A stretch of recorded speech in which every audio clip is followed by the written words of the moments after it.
have Shedrengus versus Zurab Tabrizi. I didn't know who Shedrengus was till a few months ago, and on the podcast, Travis thinks that Zurab will get beat so bad he gets injured, and Artem Taranenko said Zurab's not getting injured, but there's no chance for Zurab, no chance. I'm not that confident. We haven't seen Zurab pull left in a couple of years, but he is a WAF world champion. He's got to be top 10 at this weight. Metarengus looked really strong against Jason Merlo, but Jason did have a lane outside the straps. In the straps, Metarengus was just way too strong. But he looks like he's just like a lot of brute hook strength. And Zurab's hook is super strong. So can Metarengus defeat him in the hook?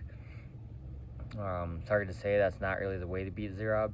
Maybe Metarengus is gonna top roll. I'm not sure. I haven't seen enough of him. I'm well enough to say.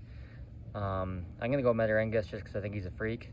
But if he goes through Zurab easily, then he's like top 5 already, which he might already be. But beating Merlo is no easy task. Merlo is really strong. I don't think I'm underestimating or overestimating him just because he's American. He beat Talbot really easy at the Present Cup, and like Talbot has beat Tom Rositz, he's beat David Egan, so he's legit the real deal, and Merlo beat him pretty easily. And Merlo beat Artem Taranenko really easy. Artem's not a top 10 guy, but he's still a legit upper level pro, national class, close to world class pro. So yeah, either way, Metarengus is really strong, but if he goes through Zurab easy, like we don't know exactly where his level is because we haven't seen enough, but the one thing is at the Swiss Open he did lose to Salah Kok, the Turkish 75-80 kilo puller, who's not even the best in the world at that weight. He's like top 2, top 3, but not number 1, and I don't feel like Salah Kok would beat Zurab, to be honest, if Zurab's at his best, but assuming Metarengus has gotten stronger since then because he's newer and on the rise, I give a slight edge to Metarengus, but I personally think it'll be a close match, especially if he goes in the hook. I'm going to say Zurab beats him at least once in the hook, and then Metarengus has to adjust. We have one of the matches I'm most excited about, which is Alijan Moratov versus Artem Morozov, and I'm kind of surprised these guys are pulling because they are from the same country. And it kind of seemed like they didn't want to pull each other. Like some people, I've even heard before people say that Morozov does not want to pull Moratov because he knows he cannot beat him. But Morozov was as close as could be with Laletin. That was the last time he competed because he had an injury. And Moratov, I'm just going to call him by first name since their last names are too similar. Alijan hasn't competed in like over a year. Can't remember. I think his last match was against Menashenko. Most people would have these guys both in the top 3, for sure in the top 5.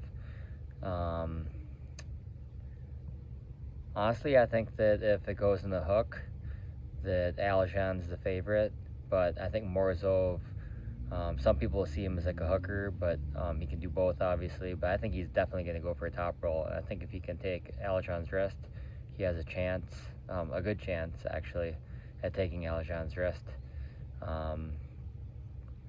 I think if Alijan wins, he needs to face Laletin next. If he loses, he should face Dedekian at 115 kilos. I'd like to see Camille shake it up with these guys too. To me, that's the top 5. Is on the left is in no particular order: Alijan, Morozov, Vitali, Camille, and Dedekian. I'd like to see Menashenko pull Dedekian too. I'm gonna go Morozov on this one. I think if it goes in the straps, which it probably will, I think it's close. I think Alijan will surge, but not quite have his wrist all the way. He'll have it like this, but he won't have it all the way cupped in. And Morozov will hold pretty high up, and then Artem Morozov will win in the war. That's my pick there. And then we have Devin Larratt versus Vitali Laletin. Devin sounds like he's coming in big, strong, and confident. He says it might be the best prep he's ever had. Vitali is lacking no confidence either. Vitali, of course, beat Devin on the left.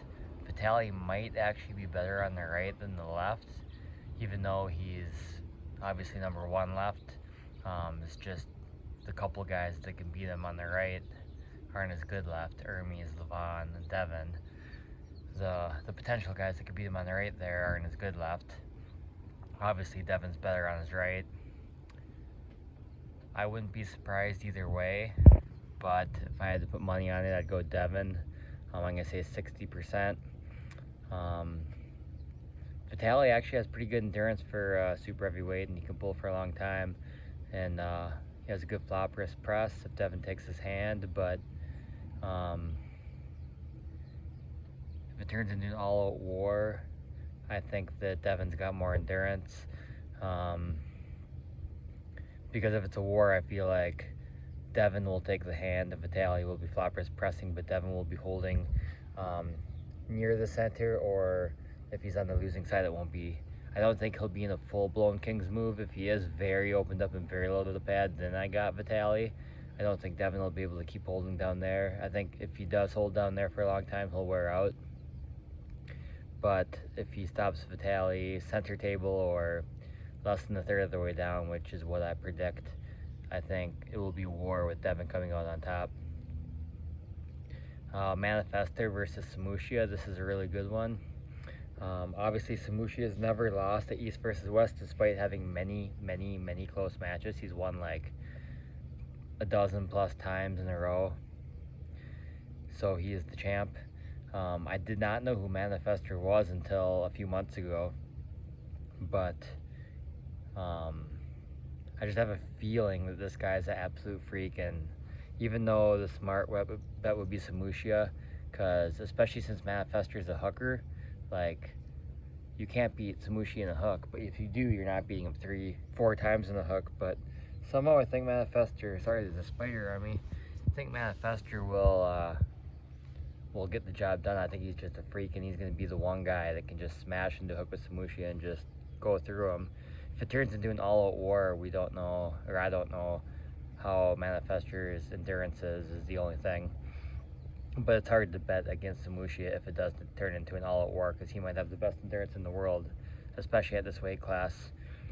And whoever wins this, I feel like everyone thinks Nerdalot should pull Samushia, or whoever wins, but I feel like Nerdalot and Myrov were both like as close as possibly could be with Samushia, and so I feel like those two should pull, and then whoever wins that should be the next title contender. And then don't forget about Adam Rosinski either. He did lose to Nerdalot at Worlds, but he got second. And then he beat Sandras Shedis, who I really don't think any of these other guys could beat Sandras. Granted, Adam was like 220 at least during the match. So he was a long ways off from this weight class of 187, and he lost to Myrov easily last couple years ago. But I'd put him as a solid contender for the top 5, because I saw Makarov wants to pull the winner of this match, but don't forget Adam Rosinski already beat Makarov, and he beat him pretty convincingly in my opinion. So I think Adam has a more realistic chance at competing with the top 5 guys anyways, and should not be forgotten about. Next match we have Rijkaard Bornemann versus Lars Rohrbachen. I don't know why, but this one doesn't really excite me that much. I think this is a step down for Bornemann. He already beat Wallace Dilly, he beat Pablo, he beat Schoolboy. I think Lars is below those guys, especially below, yeah, I think he's below all those guys, to be honest. Maybe close. I'd like to see Lars pull Wallace Dilly, to be honest, but like the trajectory Rijkaard's on just keeps getting better and better, and yeah, I think that he should win pretty comfortably. However, I did hear Lars is a lot heavier than he has been lately. Back in the day when he was a super heavyweight, he seemed a lot stronger than what he's been lately. So maybe he's gotten a significant amount better. But if not, I think that Rijkaard should win pretty comfortably. And then hopefully they give him someone in the top 20, I don't know. It'd be a step up, but like if Kalinachenko was still heavy, or Manuel Battaglia, or maybe even someone higher, would be a good match in my opinion. We have a match I'm excited for, Matt Mask versus Americ Credines. Americ has been top 2 at European Zerwaff before. I can't remember. He's really strong left. I think the only time we saw him in East versus West was when he pulled Jonathan Breda, and he won fairly comfortably. If my memory serves me correctly, that was several years ago. Matt always says his left isn't that good, but I think it's a lot better than he gives himself credit for. And I think his left's actually really good. I think his left's close to around that top 5 potentially at the 105 kilo class, which is the class this is going to be in. He beat Irakli. He beat Kalashnikov. He had another one too. I can't remember who it was right now. But yeah, his left looks solid, and I think the Matt's the favorite because Americ's really strong in the hook, but good luck getting Matt masking the hook. Like, obviously it is possible, but you have to have like an iron wrist, like someone like Menashenko or something. Obviously, I think you get Matt in the hook, but Americ's not at that level, not at Ivan's level anyway. I think Matt takes his hand, but if Matt does, this is a good match, I think, because both these guys are top 10 and they are vying for top 5 spots. So whoever wins this should face someone higher, obviously, and will definitely prove himself to be around that top 5 level. We have Bekele Onyani versus Rustam Babayev, left hand, 95 kilos. I see Bekele winning this one. I don't see Rustam just running straight through him. I think they'll go in the hook. They both prefer the hook. And unless Rustam goes straight through him or wins pretty convincingly, I don't see him winning because Bekele's gas tank's better. Rustam's one of the greatest tournament pullers ever, but his endurance isn't amazing. I'm not saying it's terrible, but usually he doesn't win the long drawn-out battles. On the other hand, if Bekele can put the brakes on someone, he can pull for a long time and has really good endurance. Also, we haven't seen Bekele pull in a couple of years, but he beat Artem Tainov, and I'm not sure Rustam could beat Tainov, whether he could or not. I would give Tainov the edge, but like 50-50 at best for Rustam in that match. And even Tainov beat Sasho. Bekele didn't head-to-head beat Sasho. He beat Tainov, who beat Sasho, so styles make matches. But I think Rustam and Sasho would be a good match, for sure. And we haven't seen, I think Rustam did win a super match, not at East versus West. I don't know who it was against, but I didn't see that one. So personally, I haven't seen him pull left in a few years. But yeah, I mean, Bekele also destroyed Oleg Jacques. Rustam hasn't pulled Oleg in several years, maybe 5 years, but or more even. But Oleg did beat him before. That was quite a while ago, so it's hard to say styles make matches, but I think they're going to bang into a hook, and Bekele is basically gonna stop Rustam really quick and win pretty comfortably, in my opinion. It could be a war, or it could be pretty easy for Bekele. I think it's going to be comfortable, but I could see either of those scenarios, but I would be extremely surprised if Rustam wins. I would say like 80% for Bekele. Then we have Brian Shaw versus Leonidas. I wouldn't be surprised if Leonidas wins kind of easy. I also wouldn't be surprised if it's a war. If Brian even gets one win, I think that'd be a good result for Brian. I think I underestimated Brian. I have always said that he's never going to be top 10 in the world. I still believe that, but I think he's stronger than I gave him credit for. I mean, he did beat Brandon Allen, and if you look at this was several years apart, so it's hard to compare, but if you look at Brian Allen versus Larry Wheels, and then Leonidas versus Larry, Brandon and Leonidas might be close. And Brian beat Brandon Allen, but I think Leonidas is stronger for sure, considerably stronger than he was when he pulled Larry. That was several years ago. He gave John Brzenk a very hard match and beat Schoolboy. I don't think that Brian's on the level of, or even super close to even the old man Brzenk level or Schoolboy level. I could be wrong, but I could see Brian getting position, but Leonidas' bicep's so strong, I can't see Brian pinning him. I mean, if he gets him really low and has Leonidas' hand flops back, maybe, but Leonidas' hand and wrist are really strong, too. I think Brian will get some purchase on the go, but Leonidas stops him less than halfway down and then wins in a not easy match. I think it's going to be pretty hard, but I think the longer the matches go, the more Leonidas is going to win. I could see Leonidas winning like the first match, but have it be hard, and then the second match be not as hard, and then the third match be like he stops him and wins pretty comfortably. Like we haven't really seen enough of Brian to say his gas tank's not good. I'm not sure how good it is, but I think Leonidas has really good stamina. And for anyone that thinks Leonidas, because we haven't seen him in a little bit, competing, maybe has gotten worse, based off what he said and what other people have said, like Devin, who've pulled with him, he's just as strong as he ever was, if not stronger, so on the table. So I go him in that match. Then one of the matches I'm most excited for, Ivan Medashenko versus Dave Chafee, 115 kilo title match. Ivan, of course, is one of the hardest people in this weight class to top roll, potentially the hardest, but I think Dave will just go on the hook with him anyways. I could see two scenarios. Either Dave's just too strong and beats him kind of easily. Like I could see even putting the brakes on kind of a little bit like Segov did, but low and not having enough in that position to come back. Or I could see him stopping Dave higher and winning in the war. I think Dave's endurance is a lot better than it was, but I still don't see him winning if it's a war. I'm going to go Dave 70%. Maybe I'm underestimating Even too. I'll go 60. I'll go 65% for Dave. We also haven't seen Even pull in a while, but don't forget that Even did beat Camille around the same time Camille beat Dave, which was way back in like 2022 or 3 in the fall. I'm pretty sure that's when it was, or the winter. But styles make matches, and it's a completely different style, right? Like not to make excuses, but I feel like the Dave that lost to Camille was a little bit like off his game, and Even was just a bad style for Camille.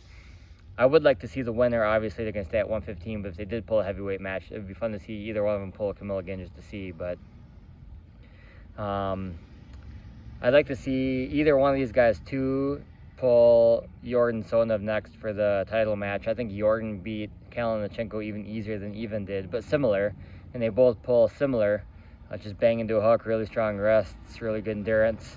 I think Yordan's probably the top contender for these two at this weight, as well as obviously Batcho Saakashvili. Batcho's lighter, he's like 105, right? But if you pulled up to this weight class, or Petrenko against any of these guys would be interesting too. But I think Dave will win. It may be a little bit closer than it was against Segov, but probably somewhat similar. If it's much closer than that, then I think Even's going to win in the war. I'll go 65% for Dave. I'm a little biased, and I'm cheering for Dave. In the last match, we have Artur Makarov versus Mindaugas Terasaitis. I picked Mindaugas the first time, and I was wrong, but I do feel like he underestimated Makarov and didn't prepare 100%, and I think he's progressed since then. If you look at both matches with Daniel, like he barely beat Daniel back then, and now he dominated him. Obviously, Daniel could have declined, but and Mindaugas did barely beat Yanis. He beat him, but it was as close as it can be. So maybe it was Daniel declining more than Mindaugas improving, but it sounds like from what they've said, they both improved since their last match. I think Mindaugas made some mistakes last time. I think it's going to be hard, but I think Mindaugas is going to win. And I'm cheering for him because I don't know. I'm not saying Artur's juiced or not, but I do think Mindy's the only guy, the only like top 3 guy in the world that I could say for sure. In my opinion, I think for sure is clean, and I like that. And I like his mentality, and like he's like a complete arm wrestler. He's tactical. He's got endurance. His speed's decent. Maybe not the quickest guy out there, but and as far as who these guys should face next, I want to see Savet and Gashvishki get a chance at one of these guys. I thought when Travis asked them in the interview who was the most dangerous opponent for them, I'm surprised neither one of them mentioned Savetin. I know in the past Savetin's been banned from East versus West due to WAP issues, but hopefully he can get a crack at these guys in the future. Otherwise, I'm not sure who they're going to pull. Maybe Mindy can jump up and pull Samushi in the heavier weight class, but as far as this weight class, I'm not sure who. If Mindy wins, he's won like his last 4 matches in a row, so I'm not sure who would be next for him, especially if it's kind of easy. I think it'll be war, but really looking forward to it. I'm going to say 60-40. I would say more, but I was wrong last time, so I give 60% to Mindy. And then I just wanted to say no disrespect to any matches I didn't mention. I just don't know all of the women. and I didn't do my research. Usually I'd research and figure out the two I don't know and make a prediction, but I guess just because I know Eglovette Koot, I pick her, and then Ayani Takanaka I know, so I'd pick her, but I don't know the other women, so I'm basing that off of just knowing them. And then the other two undercard matches, I don't really care about, so I'm just not going to make a prediction there, sorry. No disrespect to any of those guys, just not anything that I know that much about.